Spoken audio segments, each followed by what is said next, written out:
Wa qala al-musannifu rahimahullahu ta'ala wa nafa'ana bihi wa bi'ulumihi fid dharain amin. Saudara-saudara, kita sebagai hamba harus terus mengingat Allah.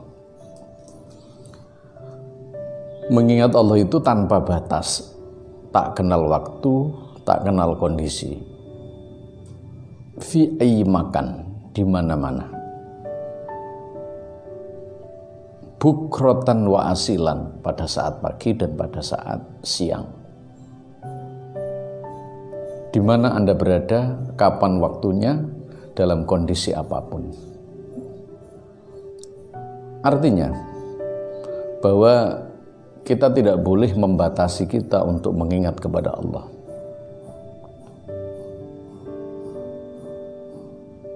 Kalau kita membatasi mengingat Allah, berarti kita membatasi mendekatkan diri kepada Allah. Berarti kita membangun kelupaan terhadap Allah Subhanahu wa ta'ala.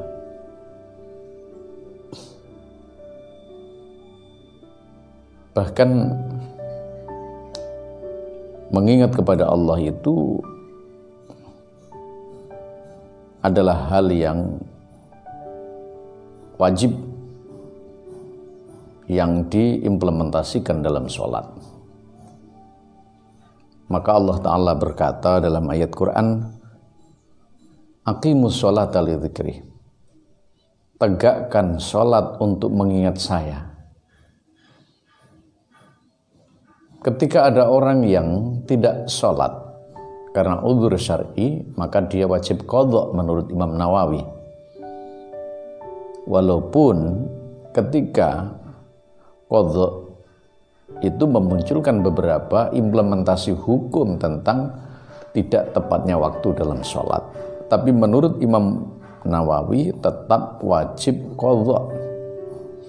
Walaupun dosa, tapi tetap wajib qadha orang yang meninggalkan sholat itu.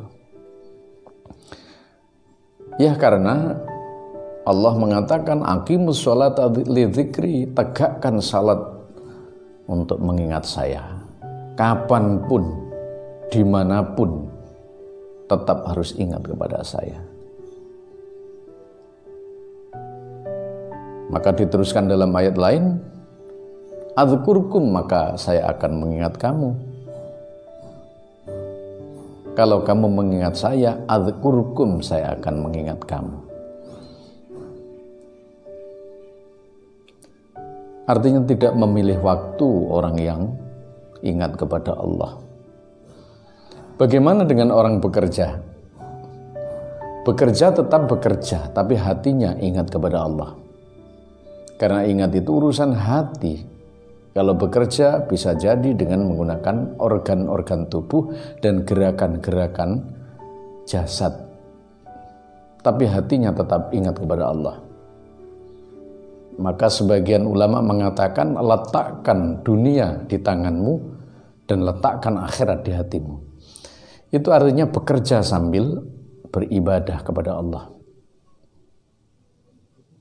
Karena ketika orang itu istiqomah mengingat Allah Subhanahu wa ta'ala, pada saat ajalnya tiba dia tetap istiqomah, maka matinya dalam keadaan husnul khotimah.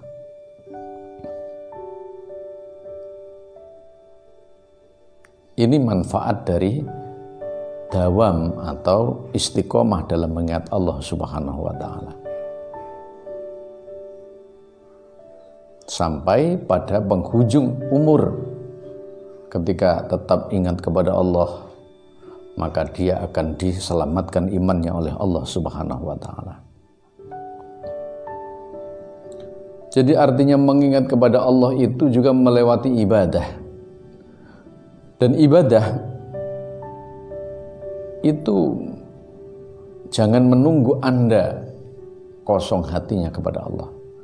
Jangan menunggu Anda hatinya lalai kepada Allah baru Anda ibadah meminta maaf kepada Allah. Maka Syekh Ibnu Athaillah memberikan penjelasan, la tataraqqab furuhul aghyar, ojo nunggu sira ing rampunge pira-pira liyane Allah.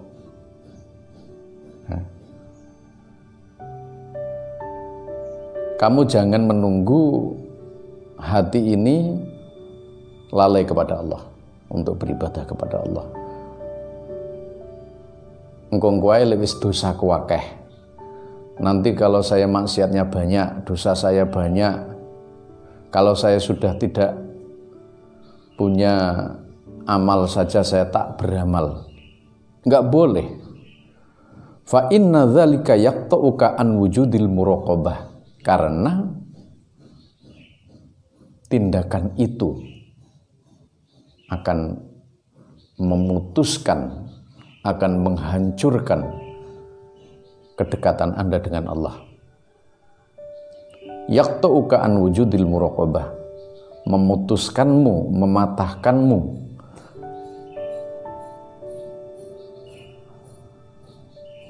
menghilangkan kedekatanmu dengan Allah Subhanahu wa ta'ala. Padahal gerakanmu, tindakanmu untuk ibadah itu adalah kehendak Allah.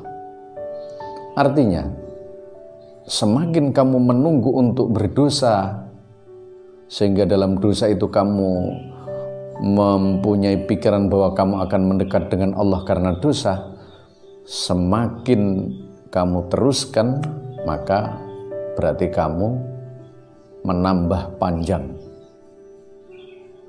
ya, memisahkan dirimu kepada Allah, menambah panjang waktu bermaksiat kepada Allah.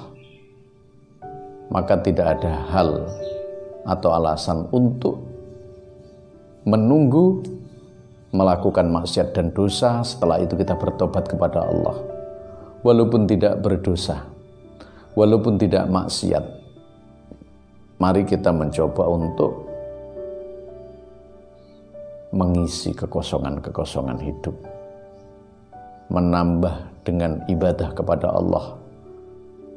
Apakah maksiat atau tidak, apakah berdosa atau tidak, apakah melakukan hal yang jahat, buruk atau tidak, kita tetap terus mendawamkan ibadah kepada Allah dengan tujuan supaya kita tetap dekat berhubungan muraqabah dengan Allah Subhanahu wa ta'ala, sehingga Allah akan memberikan rahmatnya dan barokahnya kepada kita. Wallahul muwaffiq ila aqwamit thoriq. Wassalamualaikum warahmatullahi wabarakatuh.